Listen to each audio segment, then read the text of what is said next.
मलाई त अनुभव सुनाइहाल्यो नि छ। अब सुरुभन्दा अगाडि दाइलाई एउटा ऱ्याप अहिले नि जान पायो भने त बाल्यकालमै जान्थ्यो होला जस्तो हुन्छ।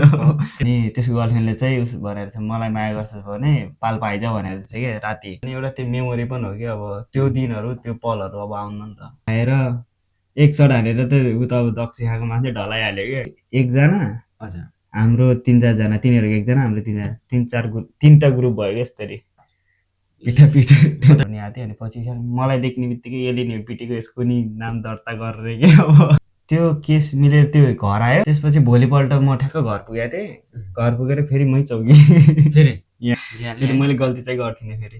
यसको आँखा चाहिँ माथिमा छ अरे, कि त्यो अरूलाई मार्छ कि त आफू मर्छ भनेर भन्नुहुन्थ्यो कि त्यो सानोमा चाहिँ। त्यो कुराहरू चाहिँ याद आउँछ कहिलेकाहीँ। म त्यस्तै हो कि अब जस्तो नि हुन्छ। तिनीहरू ट्रेनिङ गरिरहेको हुन्थ्यो कि सबै बस्तीमा। अनि आफूलाई त क्या सिरिङ्ग भनेको त्यो लाउरेहरू त्यो हुन्छ नि, त्यो पहिला आफूले गरेर त्यसरी गरेर हिँडिरहेको। अनि सपना पनि त्यही थियो नि त। त्यो सपना त पुरा भएन है।